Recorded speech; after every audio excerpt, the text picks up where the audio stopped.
Queremos convidar os representantes das várias entidades para compor a mesa. A doutora Esté Vilela, coordenadora de Saúde da Mulher do Ministério da Saúde.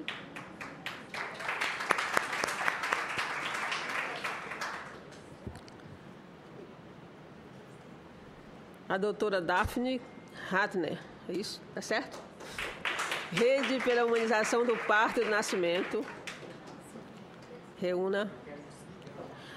Doutora Silvéria Santos, enfermeira obstetra e representante da Associação Brasileira de Enfermagem.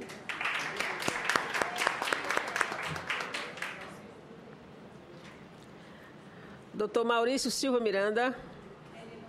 Não vai participar, não. E o outro, doutor Alberto também. Doutor Alberto Zaconeta, Federação Brasileira das Associações de Ginecologia e Obstetrícia. É professor da UNB.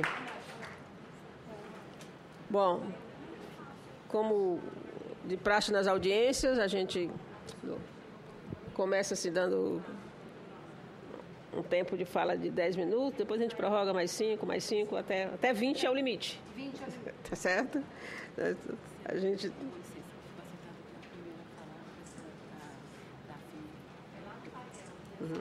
Ela quer falar primeiro, não? Tá. O resto depois é a mesma ordem. As outras ordens. Então depois eu passo para a Esther. Silvéria. Tá. Tá certo. Então, vamos passar. Ficou combinado, a doutora Daphne falará pela Rede de Humanização do Parto e do Nascimento. Tem apresentação? Deu o controle.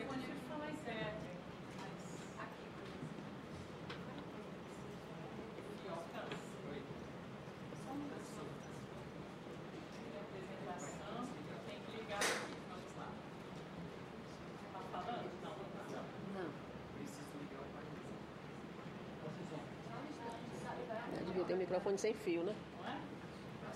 Não sei nada. Não sei nada tão rico, mas tem hora que falta de estrutura. Agora foi. Acho que era lá na caixa.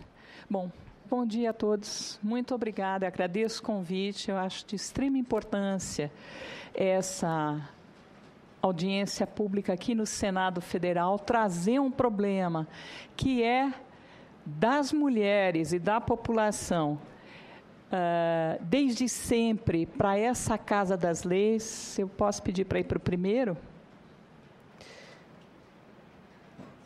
Isso. A violência na atenção obstétrica é um problema dos serviços de saúde. Você tem ou você que vai? Então, eu vou fazer assim, tá bom? Então, vejam, eu vou falar aqui sobre a questão da violência como um problema de direitos humanos, que o cuidado desrespeitoso dificulta que a gente tenha alcançado aqui em 2015 o Objetivo de Desenvolvimento do Milênio número 5, que é melhorar a saúde materna.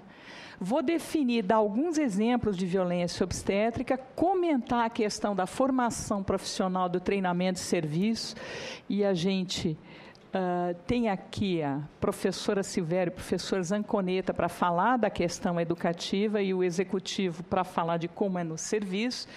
E eu quero deixar bem claro que o meu pressuposto, que a humanização da atenção à gestação e ao parto, é a única saída para a gente reduzir a violência. Ela é o contraponto, é a resposta possível. A nossa ONG, a Rede pela Humanização do Parto e Nascimento, foi fundada em 1993 e já na sua carta de fundação ela começa analisando as circunstâncias de violência que sucedem nos serviços de saúde. Então, efetivamente, este é um problema de todas as mulheres, de todos os profissionais e da sociedade. Direitos humanos na assistência, eu não vou me alongar, porque me deram 10 minutos, mas é prorrogável, está ótimo. Mas o primeiro deles é equidade, e equidade é aquele direito das pessoas terem acesso à assistência que elas necessitam. O segundo, na medida das suas necessidades. O segundo direito é um direito de todo mundo, respeito. Respeito é bom e eu gosto, dizia a propaganda, né? Todo mundo gosta. A questão do atendimento com dignidade, sem dúvida. a questão da autonomia da mulher, preservar a autonomia e que lhe seja oferecida uma assistência integral. Não é só uma máquina de parir, como ela tem sido enxergada muitas vezes pelo serviço. A assistência integral considera toda a riqueza das dimensões, a dimensão pessoal, a dimensão emocional, a dimensão sexual, a dimensão psicológica, espiritual. E como que a gente entende parto humanizado? No parto humanizado, a mulher é protagonista do processo. Ela é quem define como será o processo. Ela pode fazer escolhas, ela escolhe acompanhante, ela escolhe a posição de nascer, ela pode escolher o local de nascer, quando são oferecidas opções. Em segundo lugar, é uma assistência em que as práticas são sacramentadas pelas evidências científicas. Então, hoje em dia, a gente sabe exatamente o que deveria se fazer e o que não se deve fazer. Existe uma publicação da Organização Mundial de Saúde, que ano que vem completa 20 anos, e que define 4 grupos para a atenção ao parto. Práticas que são benéficas e devem ser incentivadas. Grupo 2, práticas que são danosas, inefetivas e que devem ser abandonadas. Grupo 3, práticas para as quais precisamos de mais pesquisas para saber se elas são benéficas ou danosas. E grupo 4, práticas que têm sido utilizadas inadequadamente. E eu gostaria de dar o meu depoimento. Eu me formei médica há muitos anos, e quando eu fui olhar essa publicação da Organização Mundial de Saúde, tudo que eu havia aprendido como rotina de atenção ao parto normal estava no grupo B, práticas que hoje em dia são consideradas danosas, inefetivas e que devem ser abandonadas. E vejam, o problema não é que eu me formei, o problema é que muita gente se formou com esse ideário e, principalmente, o problema mais sério, essa forma de atender partos vaginais continua sendo ensinada em faculdades de medicina e de enfermagem. Então, este é um problema sério que tem a ver com aquilo que nós estamos discutindo. E no parto humanizado existe o respeito à história, à cultura da mulher. Se ela é indígena, as crenças dela devem ser consideradas. Se ela é cigana, se ela é afrodescendente de algum culto de matriz africana, a questão dos sentimentos dela em relação a essa criança, se é uma gravidez desejada de uma maneira, se é uma gravidez resultante de estupro, é outra a que ela encara essa gestação. E nós temos que saber dar esse cuidado singular que respeita a história da mulher. Bom, o quinto objetivo, como eu disse, é melhorar a saúde materna, e a gente tem 2 maneiras de como o serviço de saúde melhorar. A primeira delas é garantir o acesso ao serviço de saúde. E a gente vê que o acesso dos serviços ao pré-natal está praticamente garantido, pelo menos no SUS, um levantamento que a gente fez com os dados de 2011, para cada parto atendido no SUS, a mulher tinha tido, em média, 10,2 consultas de pré-natal. Como o Ministério da Saúde recomenda 6 consultas no mínimo, eu creio que a gente já deu conta da questão do acesso ao pré-natal. Então, o problema agora é a qualidade da assistência. Porque, senão, se ela fosse de boa qualidade, não continuavam morrendo mulheres por causas perfeitamente evitáveis, né? E a questão do acesso ao parto, a mesma coisa. Um levantamento de 2006, que é a Pesquisa Nacional de Demografia e Saúde, mostrou que 98,5% das mulheres tiveram parto institucional. Esse dado foi referendado pelo inquérito Nascer no Brasil, que foi publicado agora em 2014, mas se refere a 2011 e 2012. Então, a maior parte das mulheres nasce em hospitais. Então, por que as mulheres continuam morrendo? Provavelmente, diz respeito aos seus direitos, não é um parto humanizado, e uma das explicações poderia ser a violência na atenção obstétrica. Então, se a gente pegar temos vários níveis de violência. Uma delas é no nível do sistema de saúde.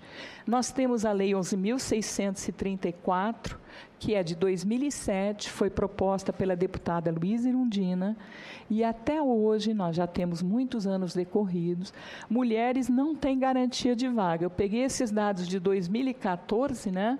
A mulher dá luz na calçada em frente à maternidade. Quando você olha a notícia, tinha uma grade, ela não conseguiu entrar.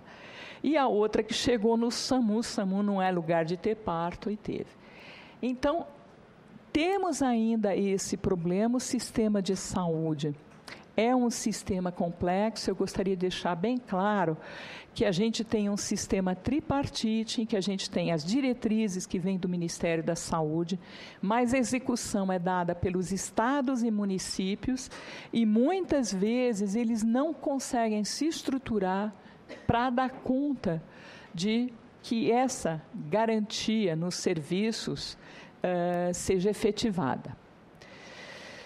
Bom, então a gente já falou do sistema de saúde, eu peguei um exemplo. Nós temos violência na atenção obstétrica dentro das instituições. Só para lembrar, os princípios da bioética são beneficência, todo cuidado deve fazer o bem, não maleficência, deve-se evitar fazer o mal, a questão da autonomia de quem é cuidado e a questão da equidade e da justiça. Equidade já falamos. Então, a gente tem nos serviços rotinas desrespeitosas na admissão, os protocolos muitas vezes são desatualizados e fazem aquelas práticas que deveriam ser abandonadas, desrespeito ao direito das mulheres, por exemplo, lei do acompanhante. A gente tem dados que mostram que muitos serviços não se organizaram para ter a lei do acompanhante, que é uma lei de 2005, ela foi proposta pela senadora Ideli Salvati, que é desta casa, foi sancionada em 7 de abril, Dia Mundial da Saúde, e a gente vê que não é só nos serviços de saúde públicos que isso não acontece. Nos privados, para a pessoa ter acesso a acompanhante, ela tem que pagar a taxa, né? Então, não é uma lei garantida. E outra coisa que a gente vê, eu pessoalmente acho que os serviços de ensino deveriam ser aqueles que mostram a melhor assistência possível. Em muitos hospitais de ensino, inclusive aqui no Distrito Federal, não é respeitada essa lei. Então, o indivíduo é formado acreditando que a lei talvez não precise ser respeitada. O inquérito Nascer no Brasil, vejam, a PNDS, essa pesquisa de 2000, publicada em 2009, que era de 2006, mostrou que 16% das mulheres tiveram acompanhante no parto. E ela era um ano depois. O inquérito Nascer no Brasil, que é dados de 2011 e 2012, mostrou que durante o trabalho de parto, cerca de 43% a 44% das mulheres têm acompanhante, mas que na hora do parto é 33% a 34%. Bom, de violência obstétrica, a apropriação do corpo do processo reprodutivo da mulher pela equipe de saúde, essa definição é da lei da Venezuela. A Venezuela tem uma lei sobre violência obstétrica que... sobre violência em geral, que considera uma das violências contra a mulher a violência obstétrica, e a Argentina também já tem uma lei, e diz: é expresso num tratamento desumanizado, abuso de medicação, a conversão de processos naturais em patológicos. Não existe coisa mais natural do que engravidar e parir, mas no momento que você pega práticas que são adotadas em gravidez de risco e aplica a todas as mulheres, você cria problemas onde eles não existiam. E com isso você traz perda da autonomia da mulher, você não consulta ela sobre as decisões do que vai ser feito para ela, e isso tem muitas vezes impacto negativo na qualidade de vida. Um trabalho que a gente submeteu à publicação, não foi aprovado e por isso eu não trouxe, de uma orientanda minha, mostrou que a violência obstétrica está associada com aumento de depressão pós-parto na mulher depois. E aí, uma mulher deprimida depois de um parto não cuida bem de si, não consegue cuidar bem do filho, e isso tem impacto na qualidade de vida da família. Bom, na lei da Venezuela, fala que assistência não efetiva e não oportuna às emergências é violência. Forçar a mulher a dar à luz numa posição supina, com as pernas levantadas, quando existem métodos para o parto vertical, e o parto vertical já está demonstrado que a gravidade ajuda muito no processo de parir. Impedir o contato precoce do bebê com sua mãe no contato pele a pele sem uma justificativa que mereça, então isso já está garantido. Alterar o processo natural de um parto de baixo risco utilizando técnicas de aceleração sem obter o consentimento voluntário, expresso e informado da mulher. Vejam, a mulher tem que participar do processo, do que acontece no corpo dela. E realizar uma cesárea quando o parto vaginal é possível, sem obter o consentimento voluntário. Gostaria de dizer que esta definição tem sido adotada pelo movimento de mulheres, e as mulheres consideram que, fazendo o corpo delas práticas que não são legitimadas pelas evidências científicas, é uma forma de violência. E os médicos muitas vezes não se atualizam. Bom, forma de violência, amarrar a mulher, e aqui na casa está passando um projeto que pretende garantir que as mulheres não sejam, as presidiárias, né, as em situação de prisão, não sejam algemadas. Isso é uma violência. Vamos para a próxima. Esta aqui é uma manobra chamada de Christeler. Ela é um empurrãozinho na barriga, mas às vezes é um empurrãozão. Há histórias de ruptura de útero, ruptura de bexiga, fratura de costela, morte de bebê. Com esta manobra, dependendo da força que é exercida sobre o abdômen, e ela parte do pressuposto que a mulher é um tubo de pasta de dente, você aperta aqui, o bebê sai lá, e a mulher não é. Ela é um ser humano. Ela está numa posição inadequada, né? E aqui temos um exemplo de uma episiotomia, o corte que ficou na mulher. Essa é o que a gente chama de penhalapa lá em São Paulo. Sai daqui e vai até lá, a episiotomia. A episiotomia foi institucionalizada a partir de 1929. Alguém achou que não dava para parir sem esse cortezinho na vagina, que a mulher não tinha elasticidade para se abrir. Na verdade, houve uma época que até foi mais violenta, em que se anestesiava a mulher, se fazia uma baita episiotomia e se tirava com fórceps, e quando ela acordava ele estava bonitinho, banhadinho. Isso foi o Robert Dely, porque ele achava que o parto era uma agressão à mulher. Bom, e aí esta mulher, tem uma posição da Carla Reiter na internet, que é fantástica, com várias formas de violência, é uma denúncia, e ela diz assim: esta mulher, deitei e ainda questionei novamente, porque havia falado em todo o pré-natal que eu não queria episiotomia, mas não adiantou. Deitei, coloquei os pés nos apoios, ele fez episiotomia. Meu marido, nesse momento, questionou: não cortou muito, doutor? E ele fez que não, com a cabeça. Vamos.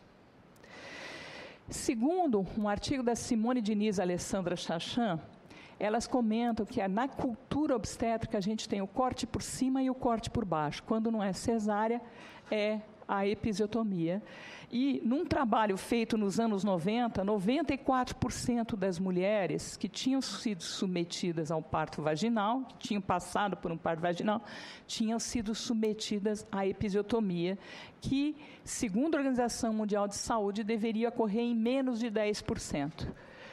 A boa notícia é que o inquérito Nascer no Brasil mostrou, com uma amostra representativa para a realidade nacional, que hoje em dia é 58%.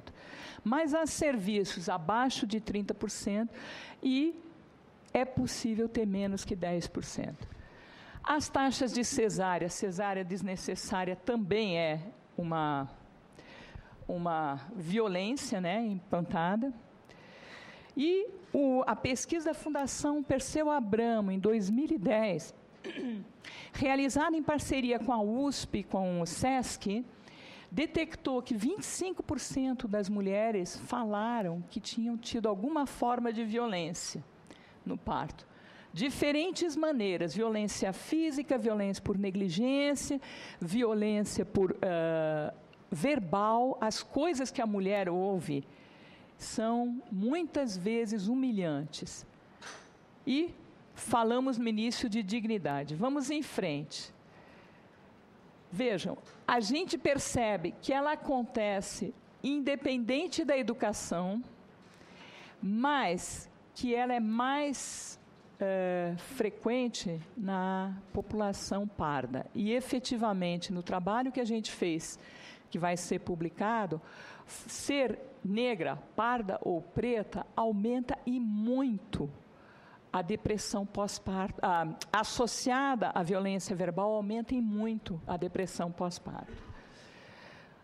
E por que isso aconteceu? A gente tem serviços sem privacidade, que não respeitam a autonomia da mulher, não respeitam a dignidade da mulher. É uma cultura dos serviços. E a gente tem a linha de produção de partos, que se faz raspagem de pelos, a lavagem intestinal, coloca soro, deixa deitada, deixa de jejum, põe ocitocina, né? Isso aí, todas as mulheres recebem essa prescrição. Isso é uma linha de produção, não é um cuidado singular, como que é preconizado pela Política Nacional de Humanização. E a cesárea, que coloca uma linha de produção em que chega uma mulher, corta, tira o bebê, costura, vem a outra, corta, tira o bebê, costura, vem a outra. Isso contribui para essa desumanização. Desumanizou porque é uma questão de gênero, e nesta casa nós temos poucas senadoras, porque este é um país machista. Então, a forma de tratar as mulheres acontece na sociedade. Foi aprovado feminicídio como crime. Por quê? Porque as mulheres são vítimas, faz parte da nossa cultura. E é preciso evidenciar, da mesma forma como a Lei Maria da Penha colocou e trouxe da invisibilidade a violência sexual e doméstica, precisamos tirar da invisibilidade essa violência que ocorre no serviço de saúde. Porque a formação profissional não considera valores como a individualidade do paciente, ela privilegia ensinar técnicas. As práticas, muitas vezes, não estão atualizadas em evidências científicas, afora raras e honrosas exceções. Temos essa cultura institucionalizada. Eu, quando estava na faculdade, aprendi que faz parte do ritual do parto dizer para a mulher, na hora de fazer não doeu, né? Por que você está gritando agora? Então, as universidades não incluíram direitos humanos como conteúdo a ser ensinado. Então, isto precisa mudar e, muitas vezes, não são ensinadas práticas de humanização. Seriam os médicos insensíveis? Eu tirei isso de um artigo, Pacientes Bons e Pacientes Difíceis, repensando as nossas definições, que foi deste artigo. E a mulher, ela acompanhou o pai dela, que estava doente, e dizia, nós médicos fazemos muitas coisas que seriam inaceitáveis em outras circunstâncias. Somos treinados não apenas para fazer isso, mas também sobre como fazê-lo, quase sem perceber, quase sem se importar, ao menos como nos importaríamos se fossem outras as circunstâncias ou situações.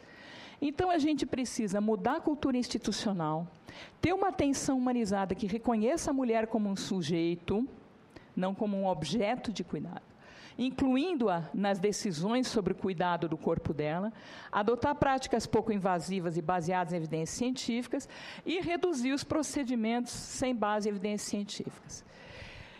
Podemos entrar na justiça fazendo isso? O Ministério Público não está aqui, mas o Ministério Público é muito parceiro. Tivemos um evento ano passado aqui no Ministério Público DFT, né, DF Territórios. O Ministério Público de São Paulo já tem uma cartilha sobre violência obstétrica que eu disponibilizo daqui a pouco. Impacto da lei na Venezuela. Eu acho que leis, embora tenha o projeto do deputado Jean Willis, talvez não ajude muito. Na Venezuela, veja, é uma questão de cultura. As mulheres denunciam o médico. O médico sempre praticou aquilo, agora é chamado de violência, ele vai ser processado. Os médicos não estão querendo mais cuidar das mulheres, conversar com as mulheres. Vai que o que ele diz, ela diz, é violência verbal, né? Tem que mudar o ensino de obstetrícia, as associações de classe aqui presentes também têm que se colocar e mudar essa cultura que legitima a violência. Vamos? As mulheres estão cada vez mais se apropriando e defendendo seu direito de escolha. Hoje em dia temos uma ONG chamada Artemis, em São Paulo, que se especializa em defender mulheres vítimas de violência. E era isso. Muito obrigada.